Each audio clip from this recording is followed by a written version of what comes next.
दूदू विधायक बाबूलाल नागर और अजमेर सांसद भागीरथ चौधरी के बीच चल रही सियासी बयानबाजी को लेकर दूदू विधायक बाबूलाल नागर ने कहा कि हमारे क्षेत्र की जनता के लिए केंद्र सरकार से कोई योजना लाओ और यहां के नौजवानों को रोजगार दिलाओ। निवेदन करना चाहता हूं, एक सांसद की गरिमा होती है परिपक्वता। विधायक नागर ने कहा कि सांसद उसकी गरिमा का ध्यान रखें। दूदू की जनता के बीच आप 60,000 से ज्यादा वोटों से चुनाव जीते हैं। हमारी तरफ से आपकी इज्जत और कदर में कोई कमी नहीं है, लेकिन जो दूदू के किसान हैं वो केंद्र सरकार के काले कानूनों से परेशान है। ये कोरोना 1.25 साल से हाहाकार मचा हुआ है। विधायक नागर ने कहा कि सांसद महोदय से मैं कहना चाहता हूं कि इस कोरोना काल में जनता की सेवा करने से दुआएं मिलती है।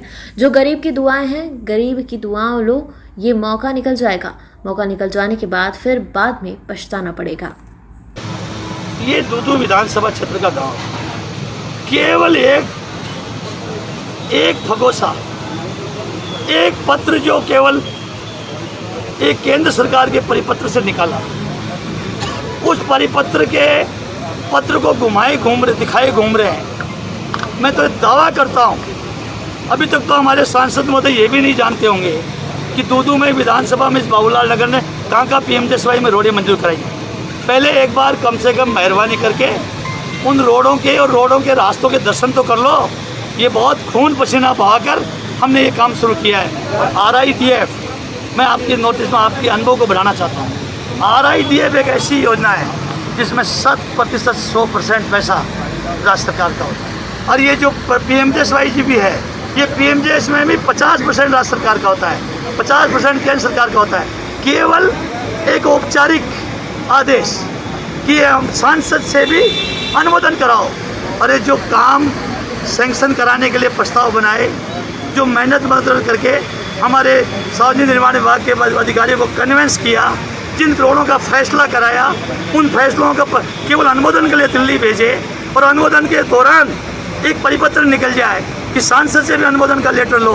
तो इस क्षेत्र से उन्होंने वोट लिए, 60,000 वोटों से जीते हैं। अगर उनको केवल एक पत्र अपने लेटर पैड पर लिखने में भी चोर आ रहा है तो मैं उनको साधुवाद देता हूँ कि जो सड़कों का हमने फैसला कराया, जो राज्य सरकार ने जो निर्णय किया, जो राज्य सरकार ने जो दिल्ली में भेजी, आपने वो जो एक परिपत्र निकला, उस परिपत्र के कारण आपने एक लेटर पैड खराब किया, अपना एक लेटर पैड पर अनुशंसा करी। अगर वो भी उनमें तकलीफ आई है तो उनसे मैं धन्यवाद देता हूँ, उनसे माफ़ी चाहूँगा कि आपको बहुत बड़ी तकलीफ हो गई।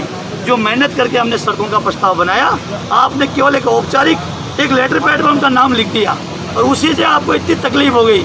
अरे भाई, इस जनता में खूब बातें लगाइए ना, आप कुछ करके तो लाइए, कुछ विकास तो करिए। ये तो राजस्थान का मुख्यमंत्री अशोक गहलोत है, जो आज राजस्थान के कोने कोने में विकास की गंगा बहा रहा है। यही मैं MP साहब को कहना चाहता हूँ। लेकिन मैं उनको जरूर निवेदन करना चाहूँगा कि अब आप सांसद हैं, सांसद की गरिमा होती है, सांसद की परिपक्वता होती है। उस सांसद की गरिमा का ध्यान रखें कि दूदू की जनता से आपने 60,000 से ज़्यादा वोटों से चुनाव जीते हैं। आप हमारे सम्मानित सांसद हैं, आपकी कोई इज्जत और कदर में हमारी तरफ से कमी नहीं है। लेकिन ये राजस्थान के और दूदू के जो किसान हैं, ये आज परेशान हैं। आज केंद्र सरकार जो काले कानून लाई है, वो आज हाहाकार मचा रही है। ये कोरोना 1.25 साल से कर रहा है। मैं हमारे सांसद महोदय से पूछना चाहता हूँ, अरे आपके MP कोटाई तो ख़त्म किया था, आपका जो खुद का जो जानकारी थी, खुद का जो आपका तजुर्बा था, उसको थोड़ी मोदी जी ने ख़त्म कर दिया था। मैं आपसे कहना चाहता हूँ, 1.25 साल में हमने 4.25 करोड़ रुपये की खाद्य सामग्री बांटी। आज हमारे एक पंचायत में बामासा गरीब के लिए खाद्य सामग्री बांट रहे हैं। आज एक जगह हम काम चला रहे हैं। मैं यही कहना चाहता हूँ, जब बुरा समय जब किसी का काम करते हैं, बुरा समय में जब किसी को सहयोग करते हैं तो दुआएं मिलती हैं।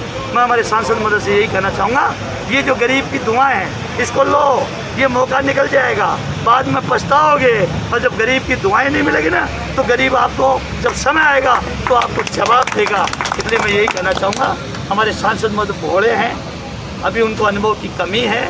जिस अपरिपक्वता में वो इस तरह का जो हरकत कर बैठे, मैं तो उस अधिकारी से भी कहा था, मैंने कहा भाई आप लोग अधिकारी हो, आप लोग बड़ा दिल रखा करो, वो जनप्रतिनिधि हैं, कोई बात उनको बुरी लग सकती है, लेकिन उन्होंने जो व्यवहार किया, कोई बात नहीं, मैं आपसे माफ़ी मांगता हूँ। अगर सांसद महोदय ने कोई व्यवहार कर दिया है जिससे आपकी आत्मा दुखी है, तो मैं इस क्षेत्र का विधायक होने के नाते मैं आपसे माफ़ी मांगता हूँ। किसी